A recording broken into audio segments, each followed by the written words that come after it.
হুগলির বলাগড় ব্লকের অন্তর্গত জিরাট গ্রাম পঞ্চায়েতের অধীনে চরখয়রামারির মানুষদের একসময় রাতের ঘুম কেড়ে নিয়েছিল নদী ভাঙনের জন্য। বর্তমানে মাটি মাফিয়াদের জন্য রাতের ঘুম কেড়ে নিয়েছে। নদিয়া জেলার কিছু অসাধু মাটি ব্যবসায়ী রাতের অন্ধকারে এসে মাটি কেটে নিয়ে যেত। বর্তমানে দিনের আলোতেই মাটি কেটে নিয়ে যাচ্ছে বস্তাবন্দি করে। এমনকি চাষযোগ্য জমির মাটি কেটে নিয়ে যাচ্ছে, এছাড়াও চাষের ফসল পর্যন্ত নিয়ে চলে যাচ্ছে। ফলে চাষিদের দুশ্চিন্তায় দিন কাটছে।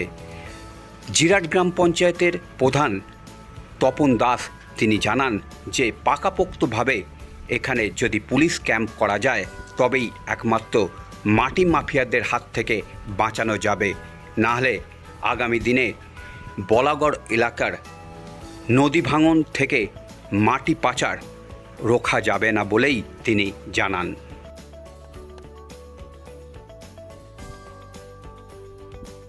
বলাগড়ে গঙ্গা ভাঙন একটা বড় সমস্যা।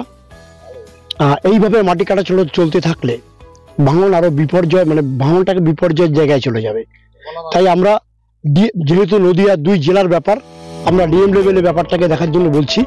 ওই জেলার ডিএম এসডিও যারা আছে তাদের সাথে বসে বিষয়টাকে ইমিডিয়েট সমাধান করার। কিছু মাটি মাফিয়া আছে যারা এই কাজগুলো করছে, এমনকি আমরা অসমর্থিত সূত্রে খবর পাচ্ছি যে ওপারে কোথাও গঙ্গার বাঁধ তৈরি হচ্ছে, সেই বাঁধের মাটিও এপার থেকে কেটে নিয়ে যাওয়া হচ্ছে। বিষয়টা অত্যন্ত ভয়ঙ্কর। আপনারা কি তারা কি রাত্রির অন্ধকারে আসছে না দিনের বেলা? আগে রাতের অন্ধকারে রাত 3টে থেকে ভোর 6টা অবধি করতো, এখন দিনের বেলাও তারা আসছে। তার কিছুদিন আগে গ্রামের মানুষ সম্মিলিত একটা প্রতিরোধ করেছে, করে আবার কয়েকদিন বন্ধ আছে। এখন এটা তো সমস্যা বড়, সমস্যা খুব বড় জায়গায় চলে যাবে। আমরা প্রশাসনকে অনুরোধ করছি ইমিডিয়েট যদি কোনো বড় স্টেপ না নেওয়া যায়, এমনকি আমি দাবি জানাচ্ছি এখানে স্থায়ীভাবে একটা পুলিশ পিকেট বসাবার।